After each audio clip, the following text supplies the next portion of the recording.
Today we'll be making the glorious German Maus. The Maus is a fairly famous and well-known tank. Although the Maus wasn't completed, it was the biggest and heaviest tank ever made, with a huge gun, thick armor, and a weight of 188 tons. This thing would have been feared on the battlefield if it was actually used.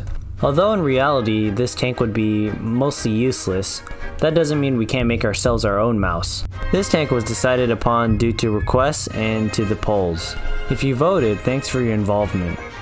This will be quite the build because of its huge size. I mean, just look at it compared to my dog. So let's get into the tutorial.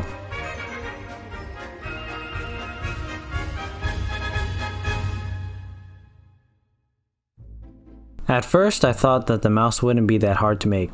At a first glance it looks less detailed than most regular tanks. But I was really wrong. For reference to build the Maus, I used this 3D model that I got from Sketchfab. This 3D model is very helpful because if you try to find images of the Maus, you can never find an image that shows the top. Probably because no one can actually take a picture from that height. I'll also be using some blueprints to help me with scaling.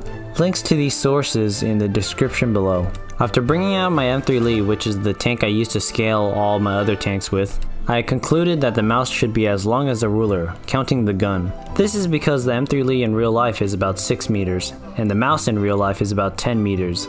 So basically, the length of the Maus should be a little less than double the M3 Lee's length. And looking here, the ruler is about double the M3 Lee's length, but a little less. I did this with the width of the tank as well, seeing that the M3 Lee was about 8 meters and the Maus being 12 meters. So basically the Maus should be 1.5 of the M3 Lee's length. With the rough measurements out of the way, I made the front plate of the tank. This is cut out with eye measurements, so don't ask for how long or how wide it is or whatever. I also chop out a little square from this piece of cardboard. This is for the weld seams on the Maus. Since the Maus is so big, the weld seams are really easy to see. So to achieve this effect, I made the plates of the Maus fit like puzzle pieces. This is how the bottom glacis plate is cut out as well. As you can see, they fit together just like puzzle pieces. But since the cardboard isn't as thick as the Maus's armor plating, the thickness doesn't fit. To fix this, I glued on some more cardboard onto the pieces to make them thicker. Now it fit better, but since the cardboard isn't solid, there are holes. To fix this, I filled it up with hot glue. And then I used a hot glue gun to make this texture by moving the hot glue gun back and forth against the hot glue. This will make a pretty good welding texture, and the next step is just to glue it together. The top of the tank is measured by tracing the front plate.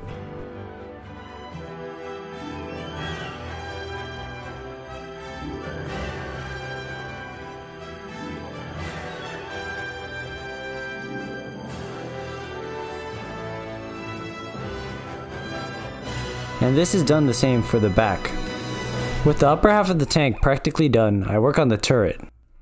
This is because it's easier to work on the turret when the bottom half isn't in the way. The first step for the turret is cutting out the turret ring. This is marked by using a compass. You want to make sure you find the center of the cardboard piece so you don't get a weird turret. Then the circle is cut out using a knife. With the location of the turret secured, I work on the actual turret. The base of the turret is just a large rectangle that has the length of about this. For the back, a little strip is glued on and then a large trapezoid. Then the sides are cut out, and using a compass I mark the end so I can get a curve for the front. Then the two sides are glued on. For the weld seams on the turret, the same technique is used. To make the curve in the front of the tank, I cut out 2 half circles with the same curve from the sides. Then I glue on some cardstock onto the half circles to give me a curved piece like this. This should fit nicely onto the front of the turret. The Gunman Slit is probably one of the hardest parts about this tank. To make it, I glued on different layers of cardboard curved like this. I use thinner cardboard because it's solid and it's not hollow. When you have a bunch of layers glued together, you can sand it down to make a curved piece like this. This technique is pretty advanced, so if you don't have sandpaper or the time to do this, you might have to find another way. The gun is made from the outer part of a mechanical pencil. I rarely use the outer part of the mechanical pencil because it's too thick, but for this gun's caliber, it's alright. Since the gun was so long, one pencil wouldn't do it. So to make it longer, I got another pencil and glued it together. Because they were the same brand, it fit nicely. With the same cardboard layering and sanding technique, I do it for the end of the gun barrel. Then I glued the cardboard end of the barrel onto the mantlet. Using hot glue in creative ways, I add to the mantlet. I repeat the same steps for the smaller caliber gun. To finish it off, I glued on some details, using toothpicks as bolts, as you can see. These bolts were kinda hard to make, and they're just embedded into the hot glue by melting it. With the gun mantlet done, I glued it onto the front of the turret. For me, I made a more complicated mechanism to make the gun elevate, but you don't have to do this, and just gluing it on there on a still position would work fine. Then I glue on the front of the turret onto the actual turret. As you can see, there are some gaps on the sides. These are covered up with just a strip of cardboard. With all the sides of the turret done, I figure out the size of the top. If you want to make the detail of this, whatever this is on the top of the turret, the top should be glued on a little lower than the actual sides. And then a smaller top piece is glued on top. If you don't want this extra detail, you can just stick with the flat top. Next up, details on the top of the turret are made. Hatches are just circles cut out from cardboard, and smaller circles are made from paper. If you want to know what details to add, just reference the 3D model. With the turret practically done, I glue on this circle, which was part of the turret ring. This was just the circle that we cut out from cutting out the hole into the tank. When gluing it onto the turret, I make sure it's centered. You can do this by using a ruler and taking half of the measurement, as seen from the lines here. Then a rock is thrown onto the tank to make sure the glue sticks well. And to be honest, I don't really have weights, so I just use rocks. That'll be something you'll see in future videos. Then the turret is stuck into the hole. The circle that was glued onto the bottom of the turret should fit perfectly in there, and it should allow it to rotate. And to stop the turret from just coming off, I glue on some cardboard onto the bottom underside to keep it from going out. Now it was time to work on the bottom of the tank. And since this tank is so big, I glued on some supports onto the bottom to make sure it wouldn't break. A long thin strip of cardboard is glued on for the bottom. Next, I finish up the top of the tank by adding details. And here comes another hard part about this tank, the ventilation. On my old mouse, I just drew on the ventilation with a Sharpie. But if you want it to be really detailed, you can cut out individual ventilation holes onto a piece of paper. Then after cutting out some holes into where the ventilation is supposed to be, I glue on the ventilation. Paper is also used to fill in the other panels on the tank. This is so it would be level. This is repeated for all the ventilation onto the tank. And to be honest, this is a lot of work, cutting out these little circles. Here's a time lapse of my pain. This again could be substituted for just black lines, so choose your poison. After the ventilation is done for the back and front of the tank, I add some more details. Here's a time lapse of even more pain because of these ventilation things. To continue with that, I made these ventilation protection things. It took a lot of tries, but after cutting a bunch of cardboard, I got the shape I wanted to make the weird trapezoids or rhombuses or whatever. Since I don't use measurements for this stuff, I just had to cut out a bunch of shapes until they fit together. To make sure no unnecessary trash gets inside of the tank via the ventilation holes, I used some black painted cardboard and I glued it underside to cover it up. Jesus, this is a long video. Well, we're only halfway through. Next up is the bottom part of the tank, more so the tracks part. This part is more complicated than any other tank because of how many wheels it has and how it's all covered up. The side is going to be glued on first and is prepped with these supports. In order to make the slanted welded part of the side of the tank, which is pretty annoying to make, 2 layers are made for the sides. First up is a bunch of thick pieces of cardboard. The ends of the thick cardboard are cut at an angle like this. This is to achieve that slanted little part of the side. You might be asking why I don't just glue on a slanted piece of cardboard, but doing it like this and filling it up with hot glue later will allow you to get the texture. And since the thick cardboard is actually hollow, the hot glue will have something to glue onto. Since the thick pieces of cardboard are only for the slanted part, it doesn't have to reach all the way down or cover up the whole entire side. Before making the real side of the tank, I have to glue on these little parts. These are needed because they influence the sides of the tank's shape. Then the second layer of the sides are made. This is just a large piece of cardstock that is glued onto the whole entire side. The thick cardboard that was glued on before is used as support. After the glue dries, the cardstock can be trimmed into shape. Using a ruler, you can vaguely determine the shape you have to make. Thicker cardboard is also glued onto the bottom of the sides to give it thickness. One mistake I made was when gluing on these things, I didn't realize that they would make the side of the bottom unlevel. To fix that, I leveled it out with thick cardboard and glued on another side. For extra measures, I shoved some rocks into there to keep the cardboard from moving around. Then a frontal track cover is glued on and paper is used to cover up the bottom gaps. Now you just have to repeat this for the other side.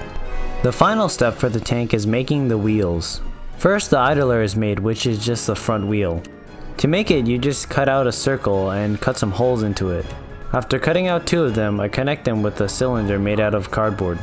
Extra details are added as seen. The drive sprocket or the gears are made the same way with just 2 gears instead of wheels.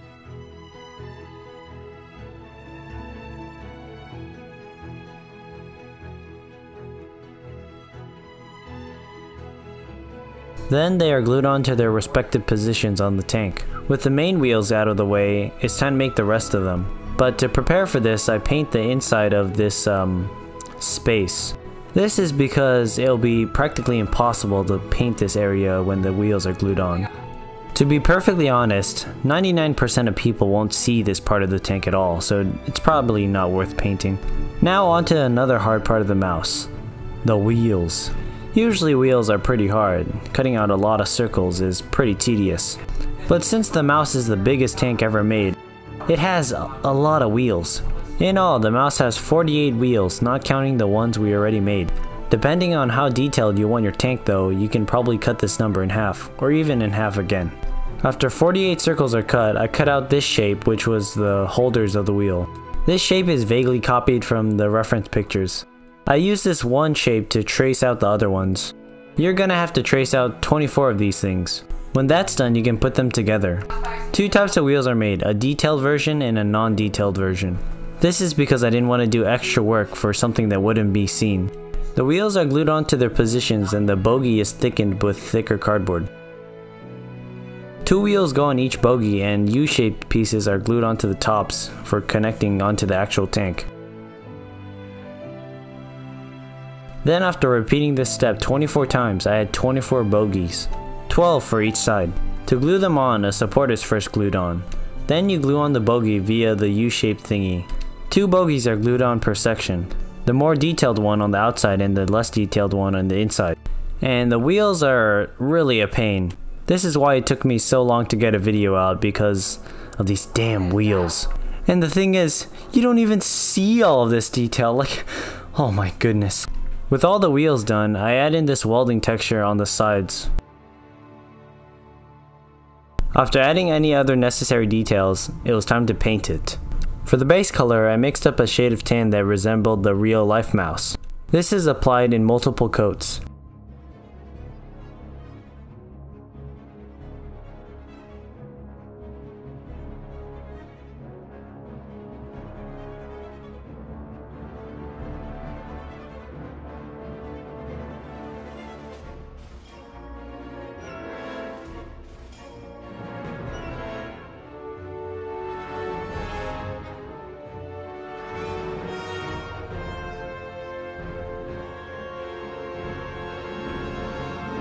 For my mouse, I wanted it to resemble the original mouse. But this was kinda hard to do because I didn't have an airbrush. Instead, I used a paintbrush and the first shade I used was green. For my tank, I wanted it to resemble this reference picture. I used a small brush and some green paint for the first layer. This camouflage is all about how the shape flows, so don't make it too stiff. I do this with the brown paint as well.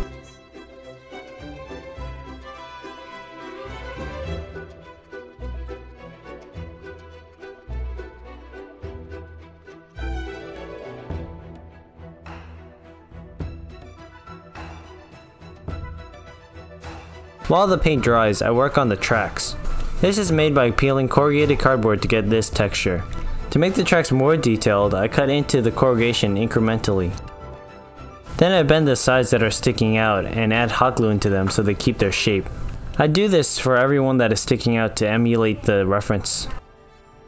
This is even more tedious work, but luckily you don't have to make the whole track because the other part of the track that is inside the tank is practically unseen. After making these 2 tracks, I painted them black.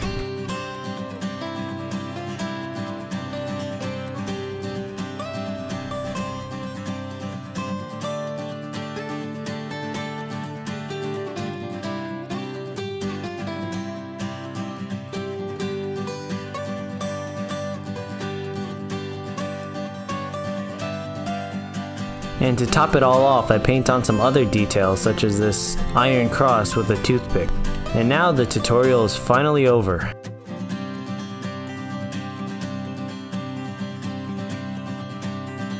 So thank you all for participating in the polls. If you want to vote for the next tank or project, you can vote on my community page. This project was excessively long. And even though I have quarantine in my grasp, I keep making my tanks even more detailed and bigger so that it takes more time.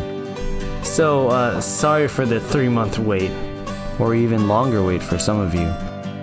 But even though, thank you all for watching.